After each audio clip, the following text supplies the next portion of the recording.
Bienvenidos a otro episodio de Contranarrativas. Hoy vamos a hablar sobre un tema muy interesante, sobre las luchas asimétricas. Y la pregunta que vamos a tratar de contestar es, ¿quién decidió las reglas bajo las cuales luchamos nuestras peleas? Hay una historia que la cual probablemente todos conocemos. Un gigante, un guerrero enorme, uno muy fuerte, mejor armado, con mayor experiencia, y frente a él un joven que aparentemente no tiene ninguna posibilidad.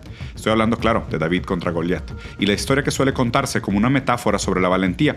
El pequeño puede derrotar al grande, el débil puede derrotar al fuerte. Pero creo que hemos entendido un poco mal esta historia. David no derrotó a Goliat porque fuera más fuerte, tampoco porque estuviera mejor armado. David ganó porque entendió algo fundamental. Si él peleaba contra Goliat como Goliat quería pelear, iba a perder. No había manera. Esa es la problemática y probablemente también es la mejor forma de entender un concepto fundamental para el mundo contemporáneo, la lucha asimétrica. En términos militares, cuando hablamos de lucha asimétrica, es cuando hablamos de dos adversarios que tienen capacidades radicalmente diferentes y precisamente por eso no combaten necesariamente utilizando las mismas estrategias. Vamos a suponer, yo tengo 10 portaaviones y tú no tienes ninguno. Probablemente no es muy inteligente de tu parte que digas, voy a intentar derrotar a Diego construyendo 11 portaaviones. Si yo tengo superioridad aérea, satélites, bases militares o, no sé, distribuidas por todo el planeta y un presupuesto militar prácticamente infinito, tu estrategia racional puede ser precisamente, pues no voy a entrar a la pelea que Diego quiere combatir. Lo que vamos a hacer es tratar de encontrar otras alternativas, por ejemplo, como es el caso reciente, usar drones baratos contra sistemas carísimos, o misiles contra portaaviones, guerrillas contra ejércitos convencionales, dispersión en contra de ejércitos concentrados, movilidad contra infraestructura, camuflaje contra vigilancia. Es siempre como dislocar la batalla a un ámbito que no le es conveniente al enemigo. El actor realmente, aparentemente más débil, es el que intenta desplazar el conflicto y lo pasa a un lugar donde la superioridad del adversario, que normalmente es una superioridad material, importa mucho menos. Esta es la esencia de las guerras asimétricas. Y por eso una pregunta como, por ejemplo, ¿Irán es militarmente más poderoso que Estados Unidos y por eso está ganando la guerra por el estrecho de Hormuz? Tal vez no es tan útil como pensemos. Obviamente sí, si sumamos aviones, portaaviones, presupuestos militares, bases en la región, capacidad logística internacional, Estados Unidos es un monstruo, o sea, tiene superioridad extraordinaria, pero Irán no necesita convertirse en Estados Unidos para competir directamente contra Estados Unidos. Lo que necesitamos hacer nosotros es elevar suficientemente Lo que necesita hacer Irán es elevar suficientemente el costo de una confrontación para que la pelea se mueva del lugar. Entonces la pelea ya no es quién tiene más, sino quién necesita más para alcanzar sus objetivos. Y la manera como Estados Unidos planteó sus objetivos en la guerra de Irán implicaba un camino muy caro. Irán entendió eso muy bien. Cuando entendemos esa diferencia, la simetría deja de ser solamente una teoría militar y se convierte realmente en una herramienta muy poderosa para entender el panorama internacional. Pero también, más allá de esta simetría militar que parte de la metáfora de David y Goliat, también existen otros tipos de asimetrías que hoy son igual de importantes, como por ejemplo lo es la asimetría económica. Pensemos en esta frase que escuchamos constantemente, de que este país no es competitivo en esta categoría, ¿no? Perfecto, pero bueno, pero cuando decimos competitivo, ¿competitivo para quién? ¿Esa industria es insuficiente? ¿Insuficiente para hacer qué? ¿Este país está atrasado entonces? ¿Atrasado en respecto a qué meta, qué objetivo, qué dirección? O sea, ¿cuál es el objetivo del desarrollo de esas categorías? Porque puede ser que esto sea más bien como una trampa contextual muy poderosa. Normalmente lo que pasa es que las potencias dominantes no solo tienen la capacidad de ganar dentro de un sistema, sino que también poseen una capacidad para determinar cómo medimos quién está ganando. Determinan las reglas del juego y esto obviamente lo cambia todo. Durante décadas se nos presentó un determinado paquete institucional como si fuera la manera del destino natural de cualquier sociedad y cómo medimos qué tan desarrolladas están, ¿no? Medimos su liberalización, la privatización, la desregularización, la libre circulación de capital, la apertura comercial, la reducción de determinadas intervenciones estatales y acompañadas a esto un determinado modelo institucional, la democracia liberal, los derechos de la propiedad privada, la independencia de algunas instituciones, mercados competitivos, ¿no? El problema es que pues no todos estos elementos sean necesariamente ni buenos ni malos. De hecho, pues eso es un argumento bastante infantil. El problema es convertir una experiencia histórica particular en una ley universal y decir que estas son las únicas métricas con las cuales podemos determinar el juicio o el éxito de un país y después además juzgar de esa manera a todos los demás, aunque sean diferentes. Aquí, para continuar con este análisis, hay un libro que siempre me ha gustado mucho, que creo que nos podría ayudar aquí. Es el libro Pateando la Escalera, de un autor coreano que se llama Ha-Joon Chang. Y la pregunta de Chang pues es muy sencilla.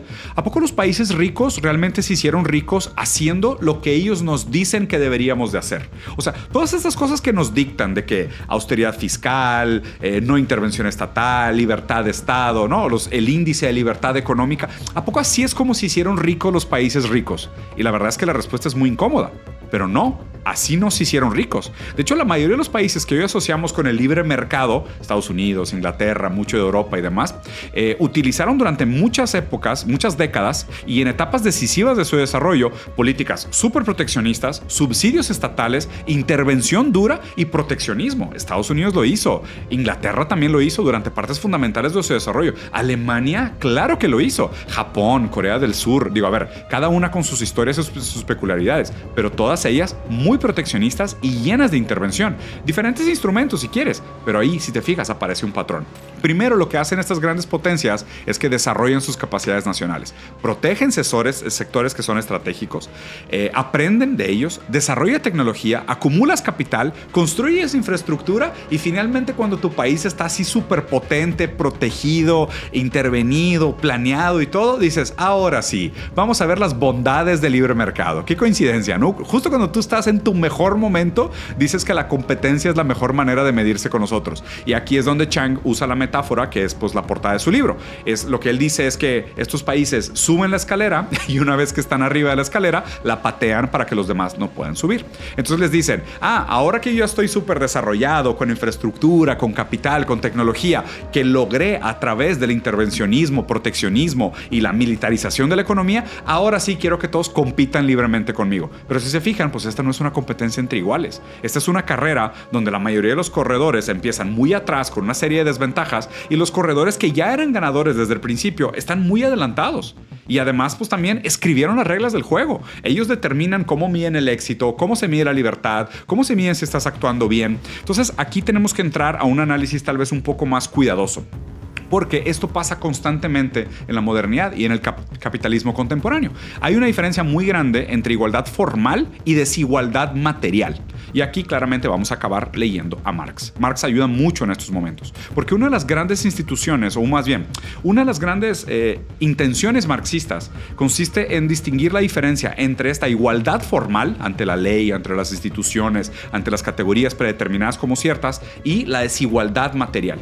Pensemos en relación, por ejemplo, a la diferencia entre el trabajador, el proletario y el capitalista. Formalmente, los dos son individuos libres. Los dos tienen dinero, poco o mucho. Los dos tienen fuerza de trabajo. Uno ofrece salario y el otro acepta trabajar. Si te fijas, nadie necesita ponerle una pistola en la cabeza para que uno tome una decisión. Formalmente pareciera un intercambio entre iguales, pero materialmente no llegan a la negociación en las mismas condiciones. Uno tiene capital y probablemente viene de acumulación originaria. El otro necesita vender su fuerza de trabajo para poder sobrevivir.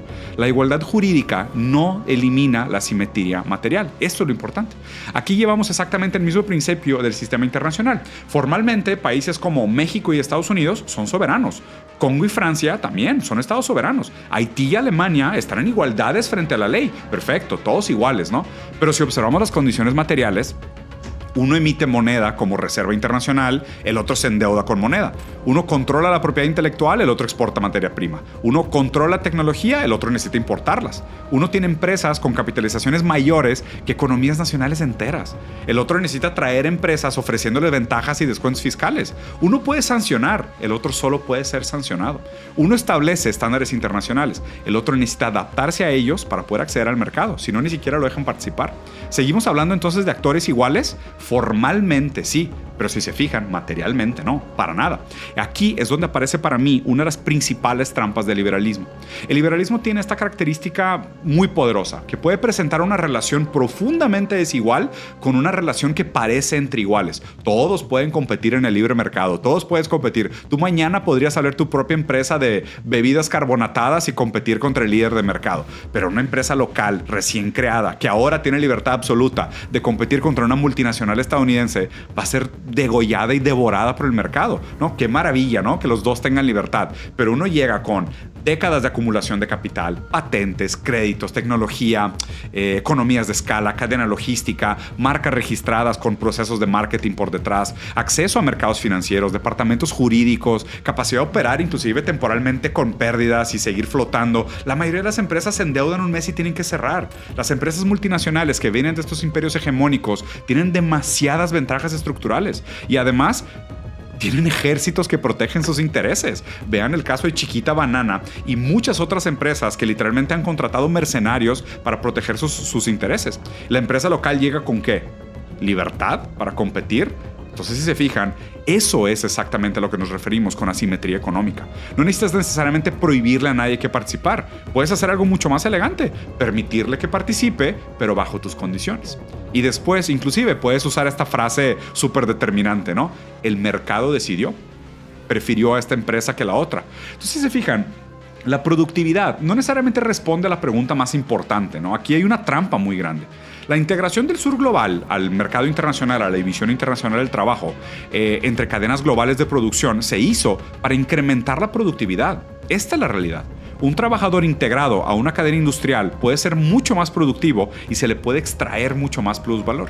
Y aquí de nuevo la perspectiva marxista nos ayuda. Entonces la pregunta es, ¿quién captura ese valor extra que está produciendo el proletario de un país que vive como víctima de la asimetría económica y asimetría de poder? Entonces imagínate un producto.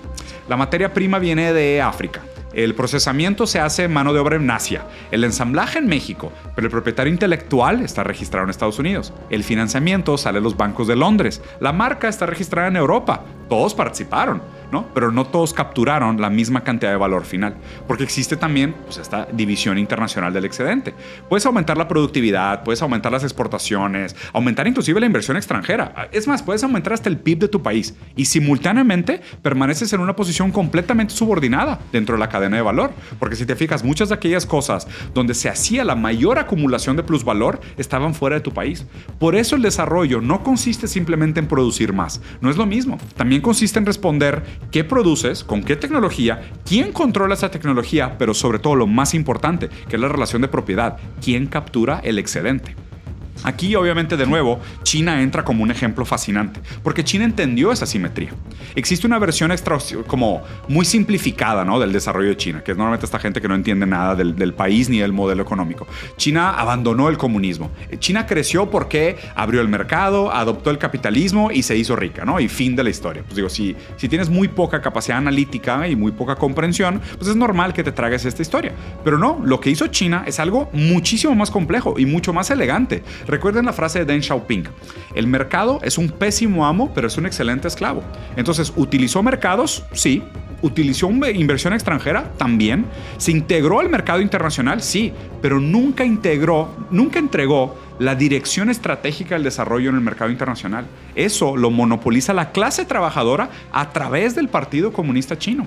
Entonces, utilizó empresas estatales, crédito dirigido, infraestructura pública, política industrial de desarrollo de las fuerzas productivas, inclusive hizo joint ventures, permitió las zonas económicas especiales, las TVEs, las cooperativas, hizo transferencia tecnológica a través de estas vinculaciones con empresas internacionales, hizo mucha protección y apoyo de sectores estratégicos, planificación a más no poder, los planes quinquenales del Partido Comunista, pero sobre todo, y algo que es muy chino, paciencia y tiempo. Entonces China aceptó participar de esta estructura económica internacional que al principio ellos sabían que era simétrica y llevaban todas las de perder, pero utilizó esta participación para modificarla. Progresivamente fue moviendo el lugar del país dentro de esta simetría internacional. Entonces China termina con el código académico adecuado como una nueva formación socioeconómica, pero claramente con una orientación socialista. Entonces China primero ensambla, luego fabrica, diseña, desarrolla plantas, hace tecnología, tiene más patentes que cualquier país en el mundo y finalmente tratan de establecer el estándar tecnológico. Esa es la diferencia entre integrarte a la cadena de valor y ascender dentro de ella.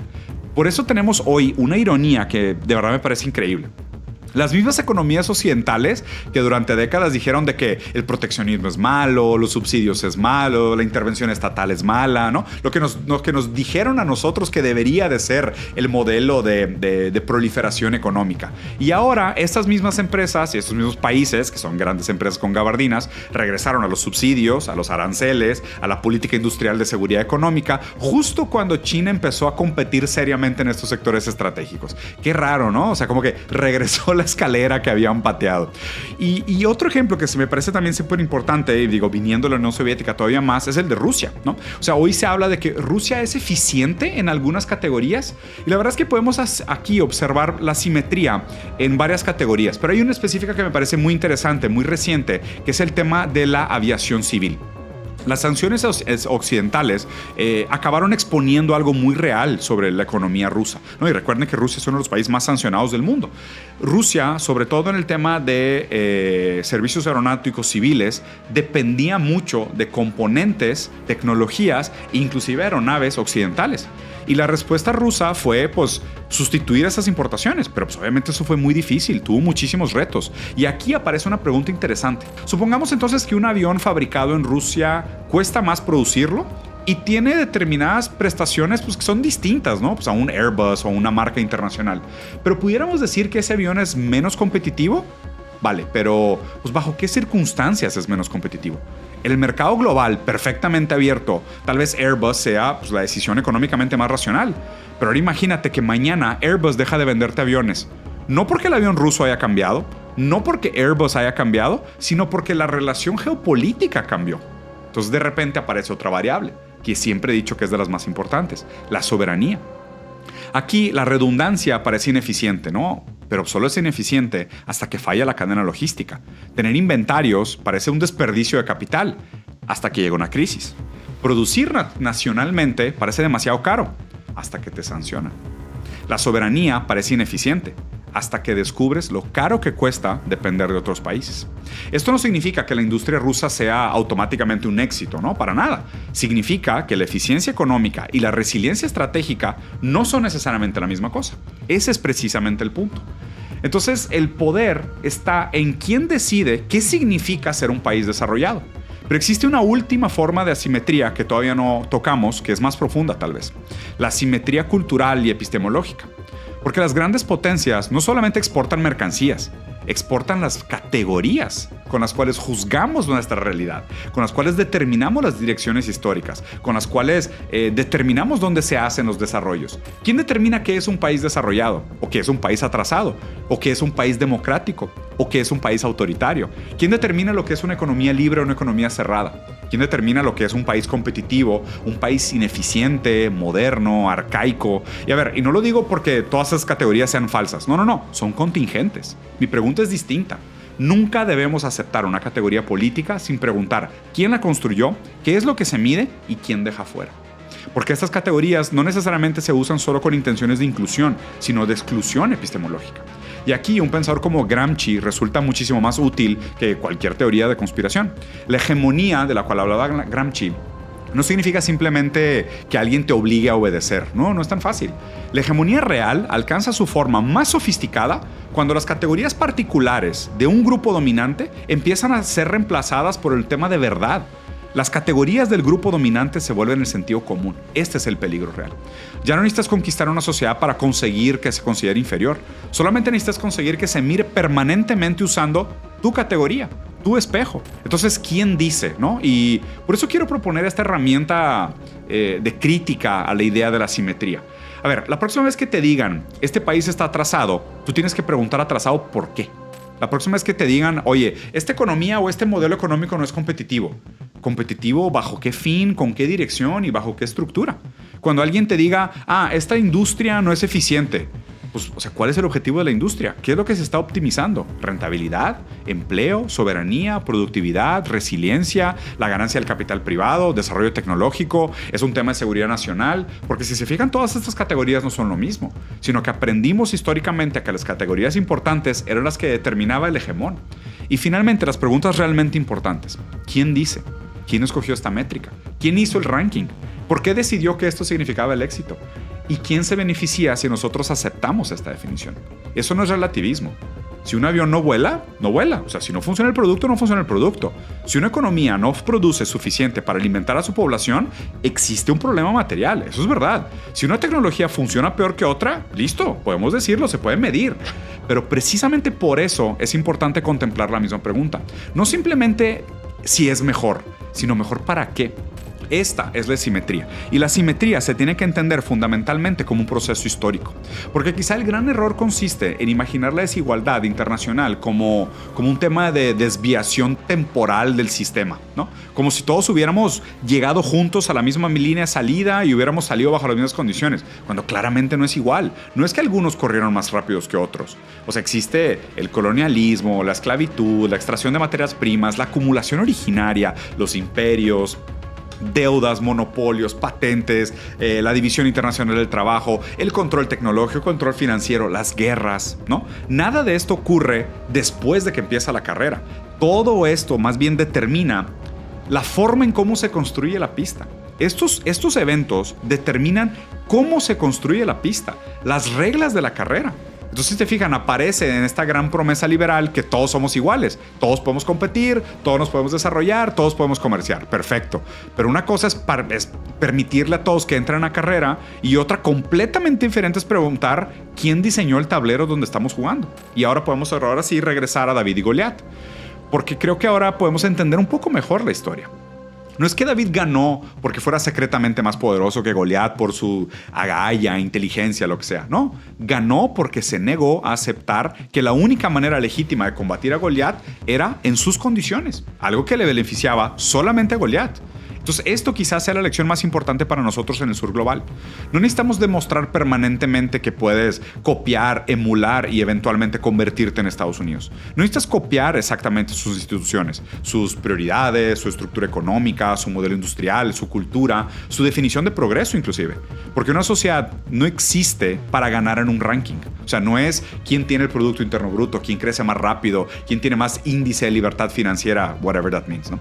Existe para resolver las necesidades materiales de la gente y construir las capacidades necesarias para ser soberano y dueño de tu propio futuro.